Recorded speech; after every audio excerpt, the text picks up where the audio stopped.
ada 5 penyesalan orang di alam kubur. Satu diantaranya, ketika sudah dia gosok meninggal arwah, dia gosok matanya, dia buka, kata dia, saya di mana? Kau sudah meninggal, dah saat. Saya sudah mati. Iya. Ya Allah, hidupkan saya kembali ke dunia, sekejap saja, kira-kira 1 menit lah kalau boleh.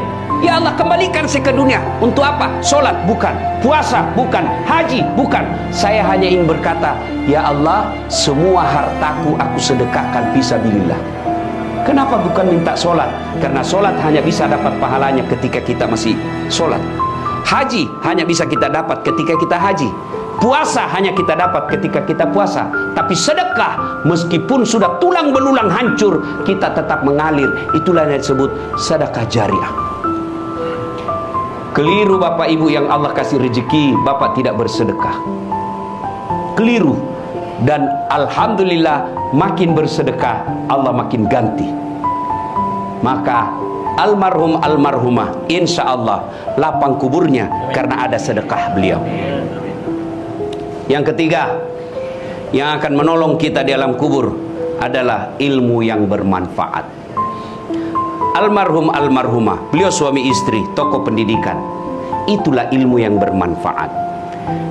Ketika diajarkan ilmu hukum kepada mahasiswanya, diajarkan tentang keadilan, lalu anak mahasiswanya menjadi pengacara yang membela dan menegakkan keadilan, selama itu juga amal-amal akan mengalir.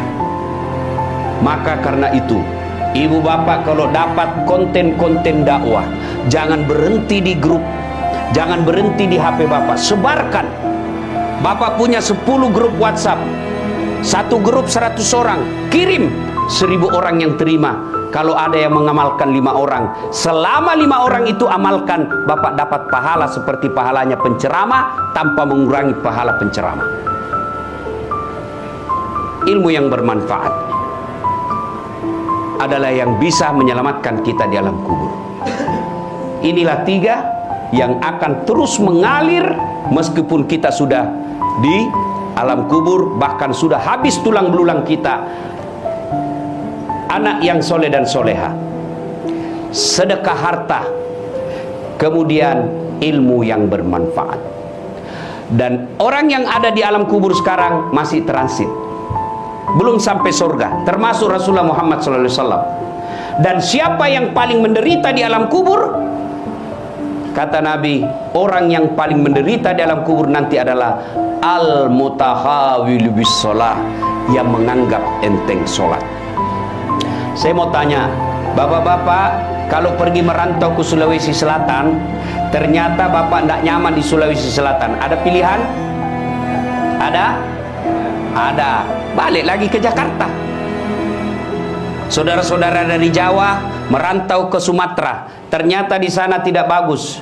Ada pilihan? Ada. Balik lagi ke Jawa. Mangan orang mangan, yang penting ngumpul. Iya. Iya toh? Bapak-bapak kalah pil caleg, ada pilihan? Kalah pilpres, ada pilihan? Ada. Tunggu lagi 5 tahun yang akan datang, kita tanding lagi. Ya, tidak disenang sama gubernur, ada pilihan? Ada. Apa? Pensiun dini.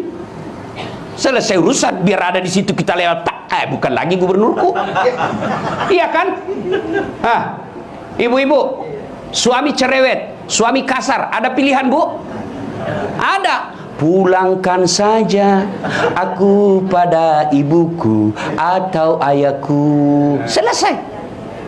Ya, bapak-bapak punya istri cerewet, ngamuk aja kerjanya, nggak tahu menghargai suami. Ada pilihan? Ada. 2 pilihan. 1 tambah jadi 2. 2 cerai. Ada pilihan pak. Maknanya bapak menderita di dunia masih ada pilihan. Dan tidak ada orang menderita di dunia dari bangun sampai tidur sampai bangun lagi menderita 24 jam. Tidak, pasti ada senyum-senyumnya. Tapi kalau bapak masuk kubur, ada pilihan? Ibu-ibu masuk kubur ada pilihan? Nggak nyaman pertanyaannya, keluar dulu. Begitu bapak keluar, viral satu dunia pak. Ya. Dan siapa orang menderita di kubur? Al-mutahawil bis sholah, yang menganggap enteng sholat.